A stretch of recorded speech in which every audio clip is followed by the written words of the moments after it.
Hello students, welcome back to the channel NCERT studies. तो आज हम करने जा रहे हैं शॉर्ट क्वेश्चन आंसर्स, जो आपका चैप्टर है विस्टास का फर्स्ट द लास्ट लेवल। ठीक है, तो इसके हम क्वेश्चंस करने वाले हैं आज शॉर्ट। ठीक है, सारे क्वेश्चंस आपके एग्जाम बेस्ड रहेंगे, तो ध्यान से आपको समझना है। ठीक है, ताकि आपके एग्जाम में आपको प्रॉब्लम ना हो आंसर्स देने में। ओके, तो स्टार्ट करते हैं। देखेंगे फर्स्ट क्वेश्चन क्या है आपका यहाँ पर। What does the third level refers to, यानी कि जो थर्ड लेवल है वो किसको दर्शाता है, किसकी प्रेफरेंस है वो। ठीक है, the third level refers to another level at the Grand Central Station, which did not exist in reality. It was a flight of imagination and fancy by the protagonist Charlie. Chapter में आपका जो third level word आया है या third level जो है वो ये दिखाता है कि जो ग्रैंड सेंट्रल रेलवे स्टेशन है ये उसका एक अदर लेवल है, अनदर लेवल है। उसके दो लेवल थे, लेवल 1 और लेवल 2। ऐसे ही थर्ड लेवल था जो कि किसके ऊपर बेस्ड है, ग्रैंड सेंट्रल रेलवे स्टेशन का थर्ड लेवल उसे बताया गया, जो कि रियलिटी में एग्जिस्ट नहीं करता है। ठीक है, ये क्या है, एक फ्लाइट है इमेजिनेशन और फैंसी की, जिसमें प्रोटैगनिस्ट जो चार्ली है वो सफ़र कर रहा है।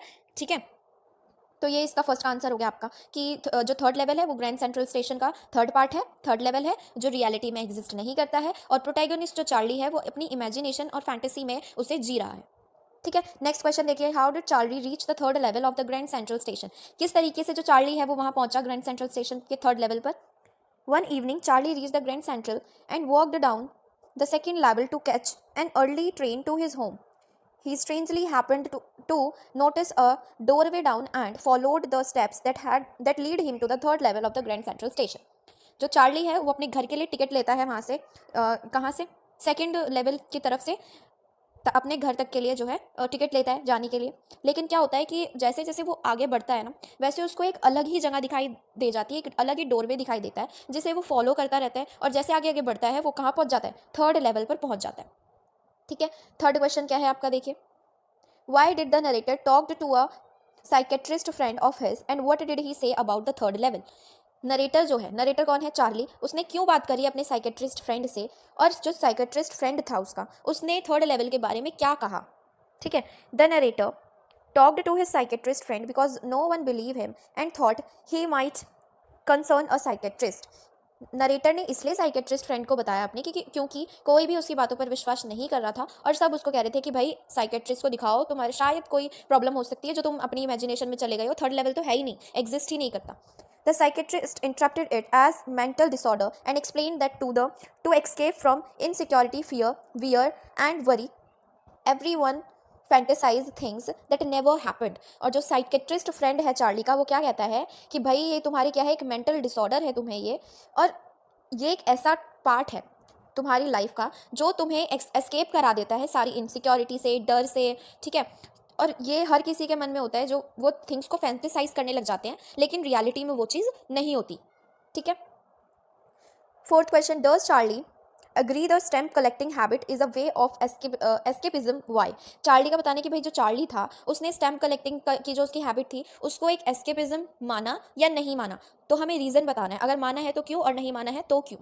ठीक है, no, Charlie did not agree with his claim of his psychiatrist friend. Charlie's grandfather was a stamp collector, yet he was a happy man and he never run away from reality. Another stamp collector was President Roosevelt. उसने क्या बोला Charlie ने कि उसने agree नहीं किया psychiatrist की बातों पर, अपनी फ्रेंड की बातों पर, कि वो सिर्फ एस्केप करने के लिए स्टैम्प कलेक्ट करता था कि रियलिटी से वो थोड़ा दूर चले जाए। उसने मना कर दिया कि भाई ऐसा कुछ नहीं है, मेरे जो दादाजी थे, मतलब चार्ली के जो दादाजी थे, वो भी स्टैम्प कलेक्शन करते थे, और वो जबकि एक बहुत ही हैप्पी मैन थे, उनको कोई भी डर या कोई भी सैडनेस उनकी लाइफ में नहीं थी, और ना ही वो कभी अपनी रियलिटी से, रियल लाइफ से दूर भागते थे। ठीक है, और दूसरा जो स्टैम्प कलेक्टर था वो कौन था, प्रेसिडेंट रूजवेल्ट। ठीक है, ये दोनों ही ऐसे उसने एग्जाम्पल दिए कि स्टैम्प कलेक्शन करना कोई एस्केपिज्म नहीं है। ठीक है, फिफ्थ क्वेश्चन देखिए। फिफ्थ क्वेश्चन क्या कहता है, how did Charlie ascertain that he had reached the 1894 world. अब चार्ली क्या कहते हैं, चार्ली के बारे में बताना है आपको कि 1894 के वर्ल्ड में जब वो पहुंचा तो उसने क्या चीज़ नोटिस की या उसको क्या क्या चीज़ दिखाई दी। ठीक है, ये एक जो है आपका मेन क्वेश्चन में आ जाता है कि ये कभी कभी आपका जो है बहुत से एग्जाम में ये पूछा जा चुका है, 12th के एग्जाम में। ठीक है, कि जब वो पहुंचा चार्ली 1894 के वर्ल्ड में, ठीक है, तो उसने क्या क्या चीज़ देखी है। ठीक है, by the dim gas lamps, brass puttons, old old style clothes of men and women, mustaches and string watches, Charlie ascertained that he had reached the 1894's world. ये सब चीज़ें उसको देखने को मिली कि भाई उसने सबसे पहले क्या देखा, एक इसमें वो नहीं लिखा है, वो वुडन बूथ जो मैंने आपको समरी कराते टाइम बताया था एक बार कि एक वुडन बूथ था वहाँ पर जहाँ पर टिकट वगैरह जो है दी जाती थी, तो वो वुड से बना हुआ था, वहाँ पे ब्रास पिटून्स थे, ठीक है, बहुत ही ज़्यादा ओल्ड लग रहा था वहाँ पर सब कुछ, और गैस लैंप्स थे जो लालटेन होती है ना वैसे टाइप में लैंप्स थे वहाँ पर, और सभी जो मैन और वुमेन थे उन्होंने बहुत ज़्यादा पुराने कपड़े पहने हुए थे, है ना, पुराने स्टाइल के 80s 90s के कपड़े जो है उन्होंने पहने हुए थे, ठीक है, तो यही बताना था इसमें। नेक्स्ट क्वेश्चन क्या है, Y did the Charlie run away from the third level, Charlie third level से क्यों भागा उस टाइम पर। Charlie wanted to buy 2 rail tickets to Galesburg, but the clerk at the station found that his notes were fake and thought Charlie was attempting to fool him. He warned him that he would call the police. Seeing that there was nothing good about police and the jail in 1984, he ran away. जिस time पर जो Charlie है उसने booth पर जाकर tickets मांगी और पैसे दिखाए, तो वो जो पैसे थे वो रिसेंट टाइम के थे, है ना, और उसको जाना था 1894 के टाइम पर, और वो पहुंच गया था गेल्सबर्ग के टाइम पर, जहाँ जब फर्स्ट वर्ल्ड वॉर भी नहीं हुई थी, सेकेंड वर्ल्ड वॉर भी नहीं हुई थी, तो 1894 के टाइम पर क्या था कि उसको उस टाइम की जो करेंसी थी ना वो भी बहुत ज़्यादा अलग थी, तो जो वहाँ का स्टाफ था जिसको जो टिकट देने वाला था क्लर्क, उसने उसको वार्न किया कि तुम मुझे फूल बनाने की कोशिश मत करो, मैं पुलिस को बुलाऊंगा, और ये सोचकर कि भाई जो 1894 का टाइम था वो उस टाइम की जो पुलिस थी वो अच्छी नहीं थी बिल्कुल भी, पुराने टाइम था, तो और भी ज़्यादा क्या पता उसकी मारपीट होती, उसको कुछ चोर वगैरह समझा जाता है ना, तो इसीलिए वो वहाँ से भाग गया। नेक्स्ट क्वेश्चन क्या है आपका, क्वेश्चन नंबर 7 देखिए, why was Charlie not able to get to Galesburg again, जो चार्ली था दोबारा से गेल्सबर्ग क्यों नहीं पहुँच पाया। After buying old currency, he exchanged off the new currency. He went down on the second and reached for the third level at the Grand Central Station. The door was dissipated and he could not find it again. जब उसने पुरानी currency खरीदी Charlie ने अपनी नई currency को बदलवा कर, ठीक है, नई करेंसी को पुरानी में जैसे ही उसने चेंज कराया, वो सेकंड स्टेशन पे पहुंचा, कहाँ पर, ग्रैंड सेंट्रल स्टेशन के, तो वहाँ पर वो ढूंढ ही नहीं पाया वो वाली जगह, जो रास्ता जो है ये सेकंड स्टेशन रहा उसका, तो वहाँ से जो है दूसरा रास्ता निकल रहा था उस दिन, जब वो अपने घर पर नहीं गया, पहले ग्रैंड सेंट्रल के थर्ड लेवल पर पहुंच गया था, तो सेकंड की जगह उसको एक और रास्ता मिला था जहाँ से वो थर्ड लेवल पहुंचा था, लेकिन जब उसने ओल्ड करेंसी को चेंज कराया, सॉरी न्यू करेंसी को ओल्ड करेंसी में चेंज कराया, तब उसको वो थर्ड लेवल का जो डोरवे था वो बिल्कुल भी ढूंढने पर भी नहीं मिला, इसलिए वो दोबारा से गेल्सबर्ग नहीं पहुंच पाया, ठीक है। नेक्स्ट क्वेश्चन देखते हैं आपका, क्वेश्चन नंबर 8 क्या बोल रहा है, how did the Sam reach Galesburg. जो सैम है, सैम कौन था आपको याद हो तो, सैम वो साइकेट्रिस्ट फ्रेंड है चार्ली का जिसने ये बताया था उसको कि भाई तुम ड्रीम में हो, ठीक है, खुली आंखों से तुम सपना देख रहे हो, और सिर्फ ये एक एस्केप करने का एक मीडियम है, स्टैम्प कलेक्शन, है ना, तो सैम वही साइकेट्रिस्ट फ्रेंड है चार्ली का।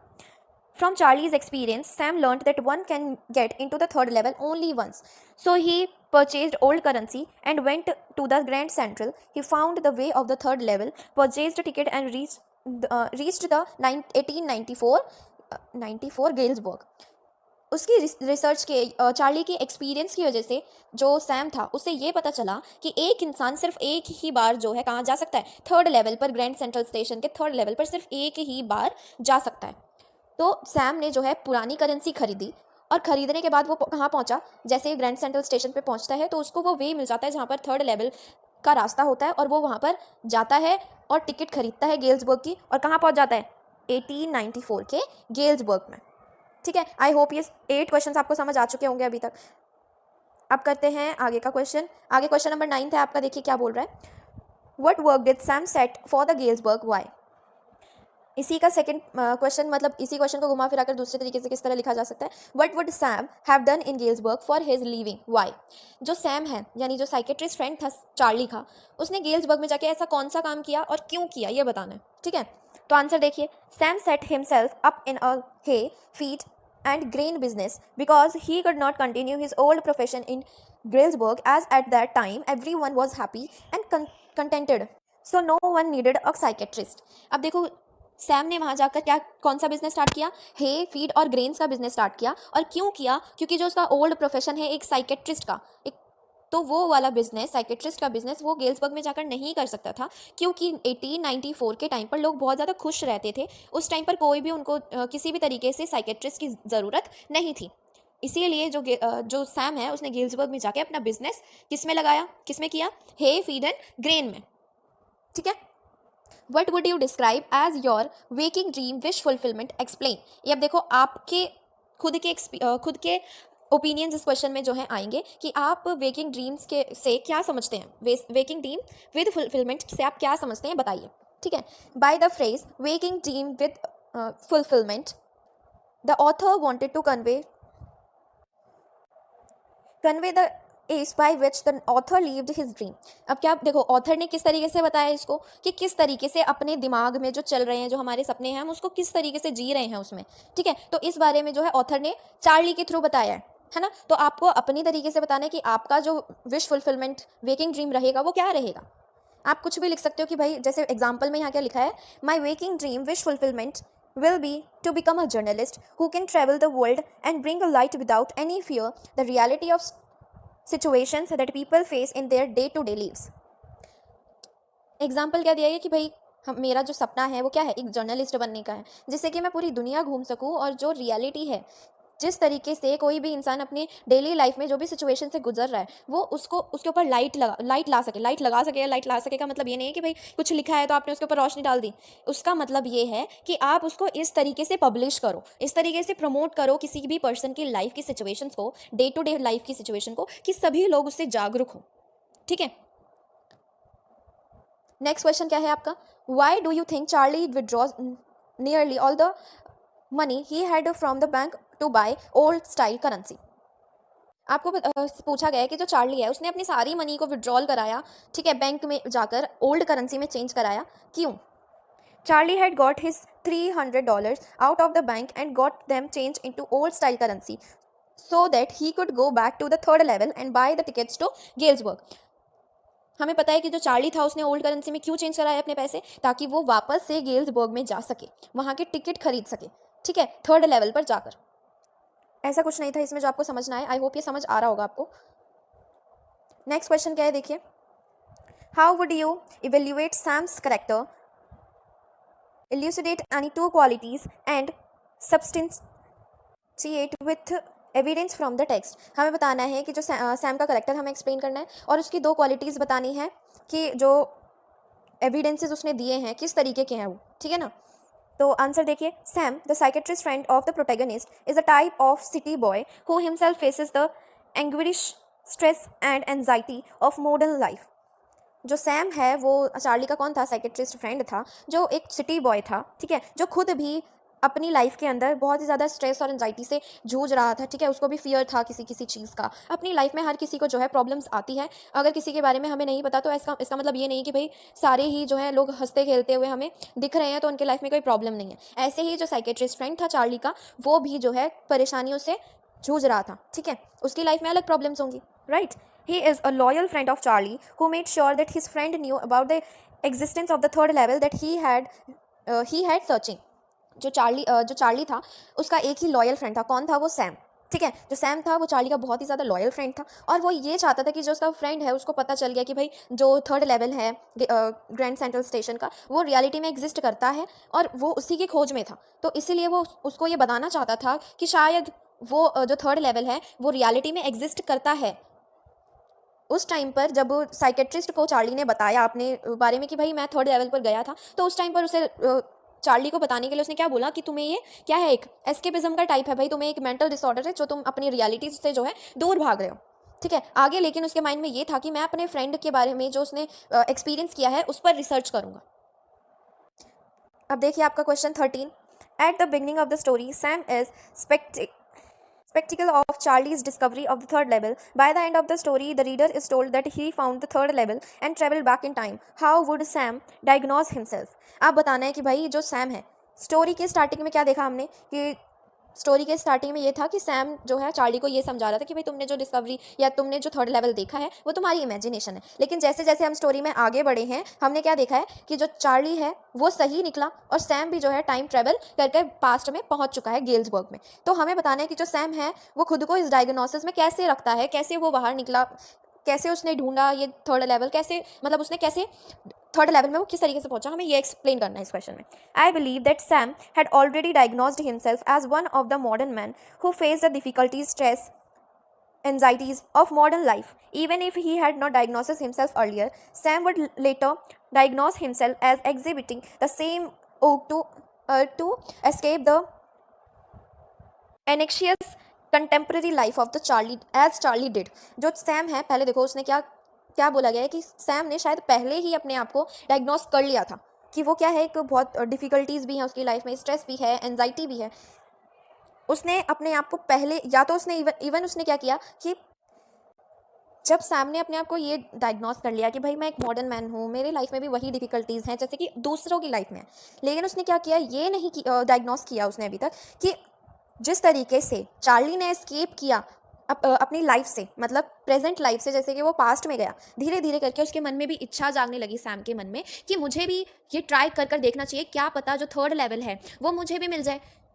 ठीक है, बस इतना ही आंसर था ये. 14th क्वेश्चन जो है आपका वो क्या है, देखिए. इट्स ईजी टू जज others and give advice but much more difficult to apply it to our selves.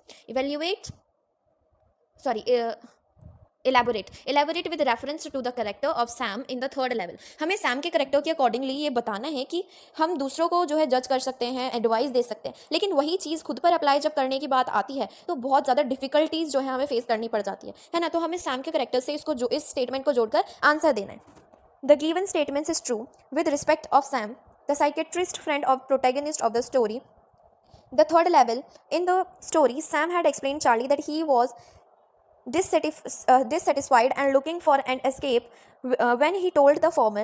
But about the third level, according to him, Charlie wanted respite from the anxieties and fear of the modern world and thus found the third level. Interestingly, in the end, the Sam who goes in the search of the third level himself. ये statements तो जो दी गई है कि हम जज कर सकते हैं, दूसरों को एडवाइस भी दे सकते हैं, लेकिन खुद पर अप्लाई करने की बात आती है तो डिफिकल्टीज आती हैं, है ना. तो ये सैम के रिस्पेक्ट में बिल्कुल ठीक है, बिल्कुल ट्रू स्टेटमेंट है. ठीक है, जो साइकेट्रिस्ट फ्रेंड था हमारा चार्ली का, वो थर्ड लेवल जो स्टोरी आपकी उसमें दिया गया है क्या, कि जो सैम जो है चार्ली को पहले ये समझाता है कि ये सिर्फ भाई तुम सेटिस्फाई नहीं हो अपनी लाइफ से, इसकी वजह से तुम उससे एक्सकेप करना चाहते हो. लेकिन धीरे धीरे वो क्या होता है, जो चार्ली है वो तो उसकी खोज करना बंद कर देता है थर्ड लेवल की, लेकिन जो सैम है वो उस खोज की तरफ, थर्ड लेवल की आइडेंटिटी की तरफ दौड़ने लगता है, और जिससे कि वो एक दिन थर्ड लेवल को ढूंढ ही लेता है. ठीक है. 15th क्वेश्चन देखिए. Why did the booking clerk refuse to accept the money offered by Charlie.